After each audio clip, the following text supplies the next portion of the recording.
Welcome to The Value of One, The Power of All, a podcast created by the Ron Brown Scholar Program. Since 1996, this organization has been investing in the next generation of African American leaders. And this podcast highlights the stories of the scholars, alumni, staff, and friends that make this program special. This is your host, Ray Pryor, 2015 Ron Brown Scholar, and I'm excited to share an introduction to what's coming in Season 2. Let me tell you about one of my favorite TV shows that I watched on Hulu called Billions. And it's a show I discovered late. It's been airing since 2016, but I didn't discover it until the episodes came on Hulu. But it's an amazing series about wealth and power and influence and corruption and a lot of drama that runs through New York City hedge funds. But one of my favorite characters is the federal prosecutor who goes after these billionaires for various financial crimes. His name is Charles Rhodes Jr., and his entire life and career, textbook example of nepotism at its finest.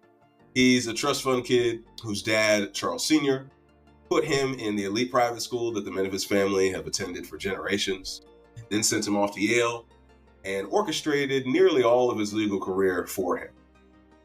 But here's the really powerful part. In the show, Chuck Rhodes, a wealthy white man from a powerful family, is the United States Attorney for the Southern District of New York, affectionately referred to as SDNY.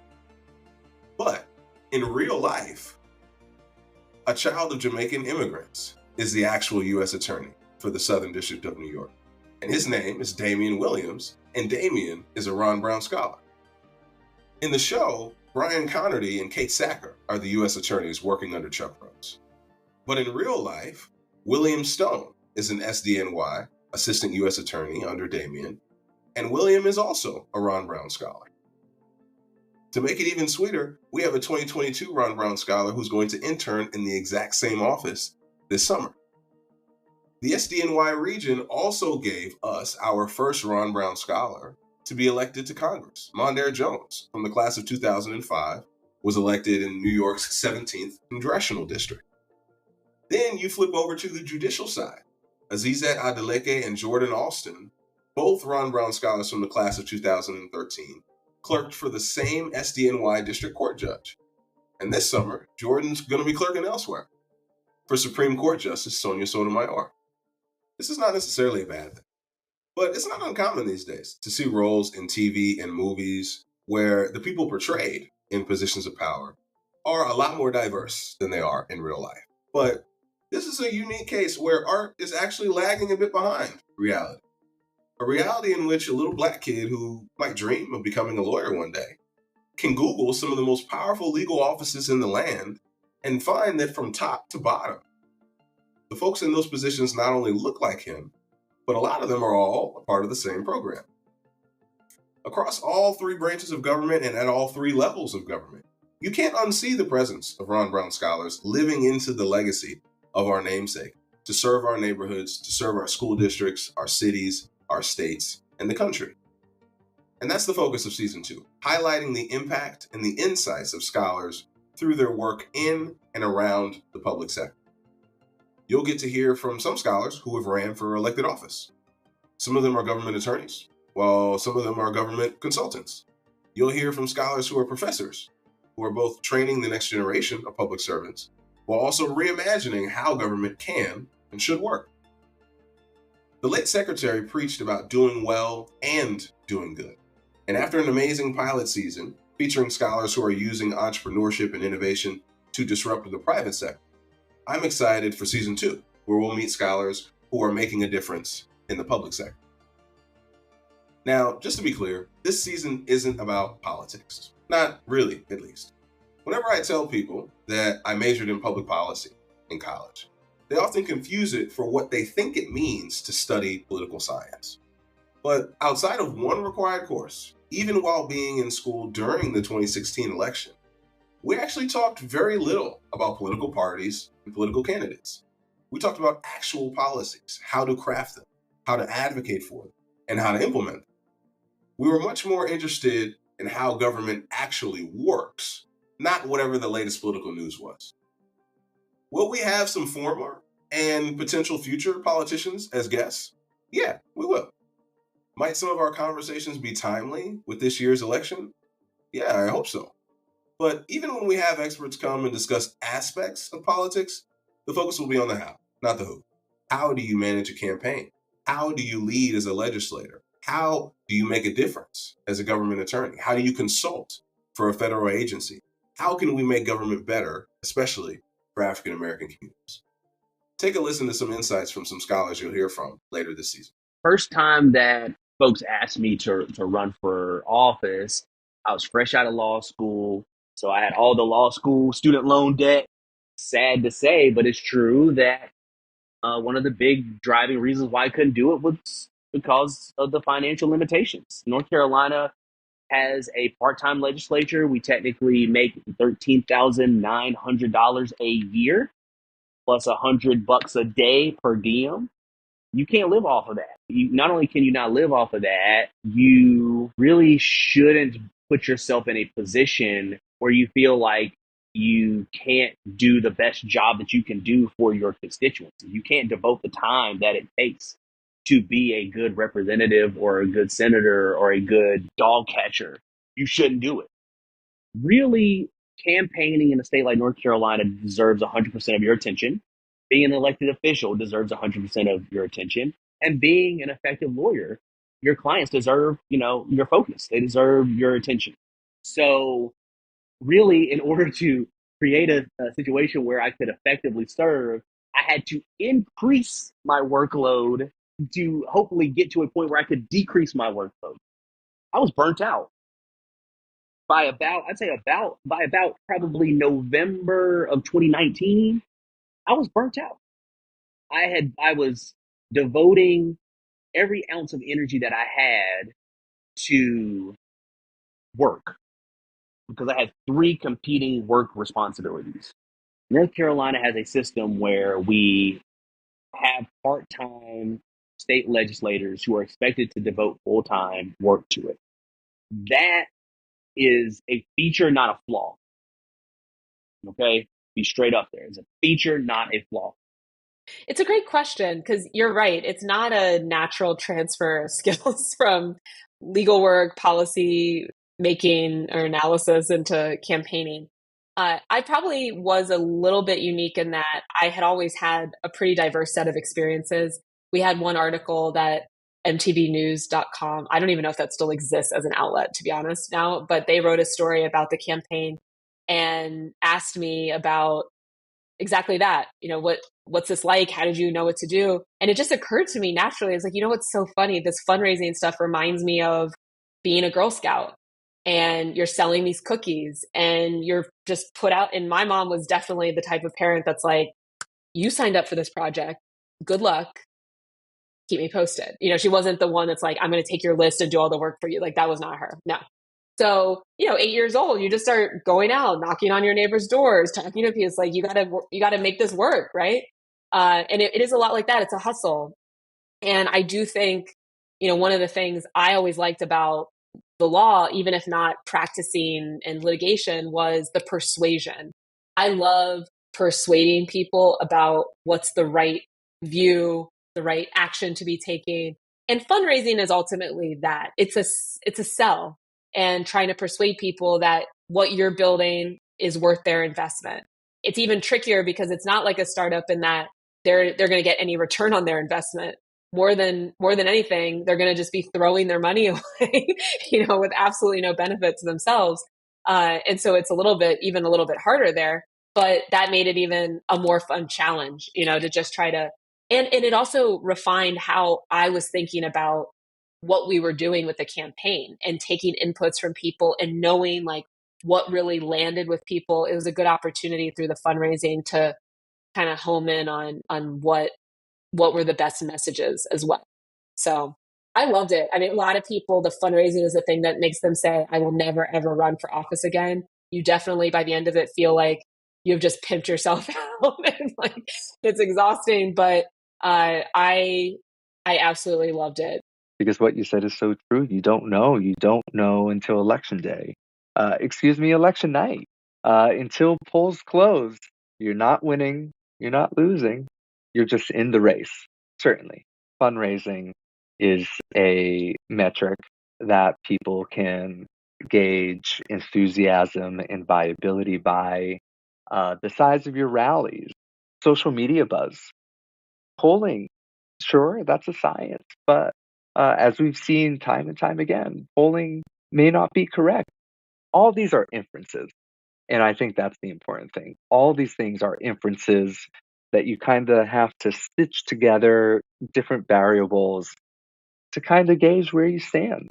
That was 2010. It was right after the BP oil spill, right? And that was like, in the Gulf. We were right there. We were like constantly engaging with communities who had been impacted directly by this oil spill. Businesses who had to shut down for the summer because like nobody was coming. Homes that were damaged. The whole thing. And he had this refrain whenever he spoke to people impacted by that spill. He'd say, BP and the businesses like it, they have their lawyers. I want to run to be your lawyer. And he would talk about the way that as the attorney general, he had all of these powers, that he would have all of these powers to help to redress the wrongs that had happened to them. And these were people that otherwise weren't going to be able to afford a lawyer. These are people who, the law was something that happened to them. It wasn't something that they availed themselves of, but this was a guy who was running to be their lawyer. And as I watched the way that like that light turned on in their heads as he was explaining to them what the attorney general did, I was like, oh, the law is a really powerful tool for justice, for service, for community impact. And like watching the way that he was planning on using it, he didn't end up winning, unfortunately, but watching the way that he was planning on using it, I think it was ultimately what convinced me, this is a righteous route. This is something that I'd like to do. I think a really good image is probably like at the beginning of the Trump administration when there was a Muslim ban. So if people don't remember, that's when people from a lot of majority Muslim countries, including the country my parents are from, Nigeria, were not allowed to get visas to enter the United States or to be here as permanent residents. And my parents are also Muslim, so I come from a Muslim family. So it was like a light switch. As soon as Trump got into office, it was like all these policies were coming out that were directly affecting my community and people like me. And it was very powerful to see that some of the people on the front lines were lawyers. Like there were all these groups of lawyers going to airports to meet people and to help them in whatever way they could. And a lot of the worst things that the Trump administration tried to do were blocked in the courts. Like these battles were not really fought on a political stage. I mean, they were, but the more effective fight happened in the courts. And I think that for me was a big lesson in saying, okay, who are the people who really have some power to still help people? It was the lawyers. So I think that was a big light bulb moment for me to say, okay, what some ways you can still maintain some sense of power to help uphold the rule of law? Maybe it means going to law school. But in particular, there's a story that I won't ever forget, and I tell it all the time, where it was these two young Black officers. Both were from the specific city that they were policing in, and it was a small city, small, over 100,000. So anywho, they're both from this community, both Black, both young, and their approach to policing was so different. And I remember talking to them, trying to understand. One of them was very law and order, by the books. And he said, I expect more from my community. And because I expect more from them, I'm harsher on them than I would be on other people. And he really believed that he was doing the right thing. Like you can tell it didn't come from a place of like power trip, hating my race type of thing, right? It didn't come from that place. And then there was this other officer, though, that said, I understand the larger structures of which this community is in, the poverty, the segregation, the lack of investment in the community. And so I don't think about it as like, this individual can do better, right? I think about it at this larger system as outside of policing, right? We've disinvested in a community and they're engaging in crime. And so like, I see those structures happening. And so I give them passes, right? But yet though, that same officer who said that also said, but he worries constantly about what his peers think, that he's giving favors to people that look like him, or he's, positively biased in a way, right, that is not fit of a police officer, right? So then they're constantly navigating, like, what does this look like internally to my peers that I have to work with if I'm easier on a person, that looks like me versus if I'm not, right? And this identity of what it means to be a police versus what it means to be a Black man who understands structures and systems, right? And so to me, though, even comparing their two responses showed that like the mindset of the officer, even though I don't think that individual things matter as much as systems, I realize that it's both of them together. Like if you think about crime and violence as an individual decision in isolation of the context in which somebody's in, then you are going to treat that individual the way that you think that they should be treated, right? Versus if you see the larger structural issues that are endemic in society that lead to this, right? Maybe your interaction is different. I ended up writing my dissertation about airports and economic development. Found that these airports over that 1950 to 2010 time period that I studied, they stimulated population growth, I believe on the order of about 3%. Also wage growth around the same percent, about 2% or so. And so that population and wage growth, what that tells you is that, one, there's like what we would call real economic gain. So there's actually money that is being made here. There are profits that are being made here. And you might ask yourself, well, why is that? And the hypothesis that I sort of landed on is that information flows lead to better economic outcomes. So to underscore this point, I think back to an earlier study that was done, I believe in 2012, 2013, Jeremy Adak and co-authors. They looked at basically banking outcomes. I forget whether this is from the 18th century or 19th century, but they looked at banking outcomes. They basically said, at this time where the railroads were dominant, if you were located near a bank, if your railroad sort of passed through a town with a bank nearby, let's look at the outcomes of those banks and how they did compared to banks that were not located anywhere near a railroad, and see if those banks closer to the railroad had better information. They did, and they had better outcomes. And the idea was that, well, they were able to hear from the people going back and forth who were also riding on those trains, saying, hey, this is going on in New York. This is what you may want to look out for here, in Kansas or whatever. And that information led to better outcomes. And so I think when you can facilitate people moving from place to place, you sort of facilitate information flows that make business better, make business stronger. And then, of course, you facilitate tourism as well, which is another piece of this puzzle. And so, to your point about watching, the rest of a city grow up around an airport, all of a sudden now you need hotels, now you need, catering operations. Now you have manufacturers whose goods and services are heavily dependent on air transportation. They're going to want to set up shop and be close to the airport. So all of a sudden, this airport is a magnet for activities that are going to both, serve tourists, but also serve the interests of business. And so you're going to all of a sudden have more and more economic activity, and that's multiplicative. Google, Facebook, FedEx, I don't know, just major entities. We see them and we think like, wow, there's just so much going on. They have so many offices, they're constantly innovating. But often we have to recognize that all that innovation, all those ways that they're managing things, maybe for what they're calling their clients, so paying customers, the government is doing for everyone who is a client. The government's clients or clients is the public, right? And so it's everyone, right? And that's different. If TikTok's clients are maybe a certain demographic, that's who they're really shooting for. The government must manage and deal with every single demographic because those are their clients. And so in order to do that, that's a tremendous feat.